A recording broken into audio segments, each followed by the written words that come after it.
The Patriots just lost the right to ask for patience. The clock has turned. This roster has firepower, young players are taking their shot, and even one practice absence is forcing the front office to answer questions. Patriots Nation, listen closely. This camp has no room for comfortable speeches. If the Patriots want to climb back to the top of the AFC, talent, contracts, and execution have to move together. Every story today puts this project under pressure, and the final play proves why even a strong day cannot end without accountability in Foxboro. If you demand that ambition, subscribe now and hit the like button. The shift starts with an image every NFL defense should hate. A.J. Brown with his thumb out of place, hurting, and refusing to leave practice. That is not August theater. That is the Patriots' new #1 receiver showing, before his first official snap, the standard he plans to set for the offense. The star talent was proven. Foxboro needed to learn how that talent would respond when the work got ugly. Brown gave them an answer with no room for negotiation. Brown explained that he tried to regain his flow state quickly because hits and pain are part of the game. His strongest line was his simplest. Even in practice, he was not coming out. Dislocated thumb or not, he would keep working. That attitude matters for a roster trying to regain authority. The biggest addition did not ask for special treatment. He raised the standard in front of everybody.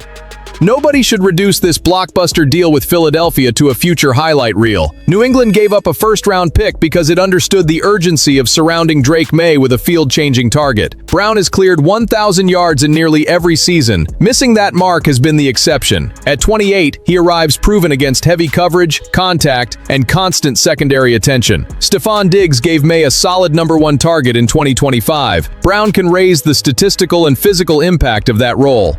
Camp has already delivered a brutal preview. Brown has been trading intense reps with Gonzalez, one of the league's best cornerbacks. Both players benefit. The receiver has to beat elite technique. The defender has to deal with power, route precision, and aggression at the catch point. There are no comfortable reps anywhere in this battle. One star is forcing another star to answer. That is how a roster stops merely collecting names and starts building toughness. The trade also wipes out an old excuse. The Patriots do not lack a true lead weapon anymore. From this point forward, any offensive limitation will have to be explained by protection, design, or execution, not by a shortage of talent. Julian Edelman comes to mind, not because they share a style, but because neither man gives ground to pain. Edelman made every catch feel personal. Brown brought that contempt for discomfort into summer practice. That does not mean risking the season over every hit. The medical evaluation sets the line. It means his competitive instinct is intact. Maye now has a receiver who demands help, wins one-on-one, and turns contested throws into real options.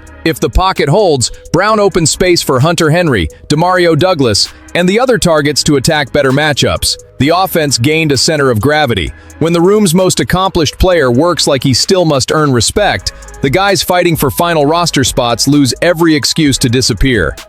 That is exactly where Chisum III refused to disappear. In Tuesday's joint practice with Indianapolis, he stepped into a one-on-one rep, broke the defender's balance with his feet, and came open. The throw sailed a little long. Rather than let the best part of the route go to waste, Chisum extended, left his feet, and finished the catch. One play answered the 3 questions that can decide life for a receiver on the bubble. Can he separate? Can he adjust? And can he finish? Those answers have kept Chisum close to the first-team offense. Starter reps are not charity or just a camp story reward. Coaches put a player there to learn whether the offense still functions when he enters the huddle. Chisum brings clean routes, separation, and dependable hands.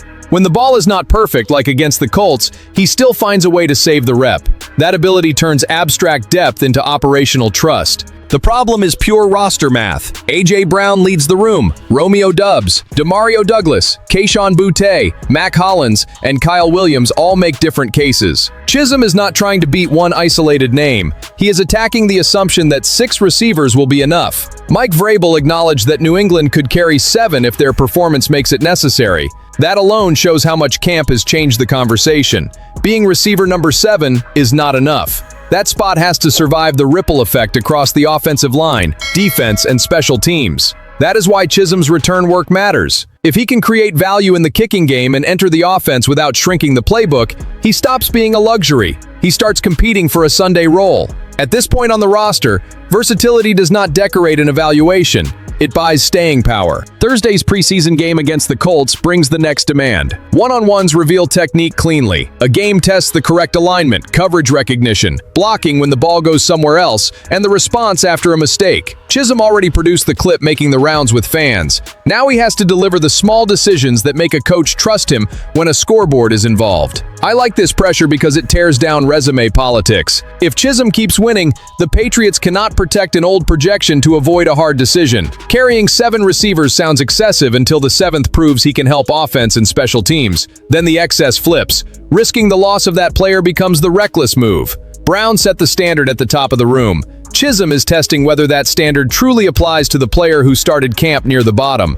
But healthy competition loses some force when one of the team's pillars disappears from the field without a clear explanation. Gonzalez took part in the off-season program, and he had not been staging a hold-in during camp. That is why his absence from Tuesday's joint practice raised eyebrows. The context will not let anyone dismiss it as a minor detail. He is negotiating a well-earned extension, and the financial clock keeps working against New England. 2 readings are circulating. The optimistic view ties the absence to progress on a new contract. Fans floated it on social media, and even Ian Rappaport acknowledged that the timing was interesting. The other reading is far more uncomfortable. Frustration could be building after months without a deal, creating room for a possible hold-in. Nothing in the available information confirms either explanation. That uncertainty is exactly why the silence keeps getting louder.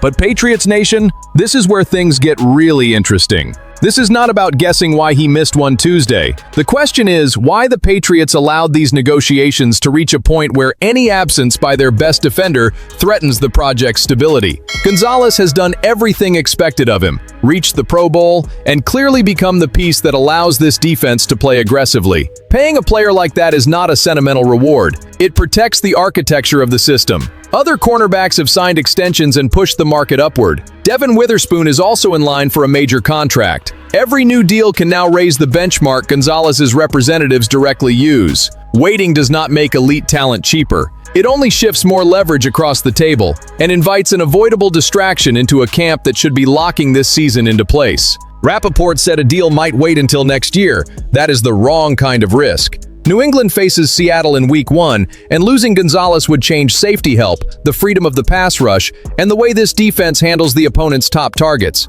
He does not simply occupy one side of the field. He creates choices for the other 10 defenders. Without that security, the entire plan becomes more conservative. I stopped defending the front office's patience here. The franchise showed courage spending a first-round pick on A.J. Brown. Great. Now it must show that same conviction by keeping its homegrown elite player. It makes no sense to invest heavily in accelerating the offense while allowing the foundation of the defense to drift into contractual uncertainty. A serious rebuild does not choose only the exciting half of the work. Maybe the next update proves the concern was bigger than the problem. I hope it does. Depending on relief is not a strategy. The Patriots can turn this growing noise into a statement of priority. Finish the deal, reward performance, and make sure the defense enters September without an unnecessary shadow. Brown has already shown how a new star can set the standard. Gonzalez has been doing it for years. The organization has to answer at that same level. While the contract raised questions off the field, Maye answered between the lines. The starting offense can attack every level. From mostly clean pockets, he found explosive plays through different targets. A.J. Brown caught one in a coverage window. Romeo Doubs won on a deep ball down the sideline. Hunter Henry and Eli Raridoon got involved too. This attack did not depend on one savior. The ball was being distributed with purpose. Keeping Maye clean gives him time to process and use New England's full arsenal. Brown demands respect outside, Doubs threatens deep, and the tight ends punish the middle. When those paths all appear together in one practice, Josh McDaniels can hide the answer until after the snap. Maye showed mobility on the final drive, completing 2 passes to Demario Douglas, running when space opened, and finding Chisum on a quick out. The offense moved with real situational speed, the kind of sequence that builds a young quarterback's confidence. One job remained: finish. That is when the day bit back. Moving off his spot, Maye targeted Douglas up the seam, underthrew him, and watched safety Cam Bynum intercepted in the end zone. Do not excuse it because practice went well. In a 2-minute situation, a turnover on the deciding play wipes out all the work that came before it. A franchise quarterback has to hear that with the same force as praise for his explosive throws. Maye responded correctly. He said the group did good things but needed a better finish, putting the 2-minute drive on himself. He also stressed consistency throughout the day and credited his teammates for answering. He did not hide behind the route, his movement in the pocket, or the previous completion. He owned the bad finish without erasing what the offense built. Growth is not pretending perfection. It is stopping the mistake when the game counts. Practice delivered explosives, protection, and variety. The pick exposed the price of losing your base at closing time. Maye's next step is recognizing when he can still rescue a play, and when 3 points matter more than a heroic attempt. Foxboro green light. Which adjustment comes first? Repeat the situation. Maye attacking the seam again, fixing the throw on the move, and deciding under the clock. Do not protect the quarterback from pressure. Prepare him to own it. The day still grades well, but its meaning changed. Before the interception, it displayed weapons. Afterward, it tested maturity. That helps if the correction follows. The targets created options. The line gave time, and Maye moved the offense. On his next chance to close, the ball has to finish with the Patriots. This camp is giving the Patriots their strength back, but it has ended their right to hide behind the rebuild. Brown raised the standard, Chisum challenged the roster math, Gonzalez exposed the urgency of a decision, and Maye showed both the reach of this offense and the price of failing to finish. The path is open, so is the pressure. Subscribe to Patriots Club Fans and stay with us for New England's next move. Patriots Nation, tell me what you think. From 0 to 10, how much do these 4 stories raise your confidence in the Patriots' impact this season?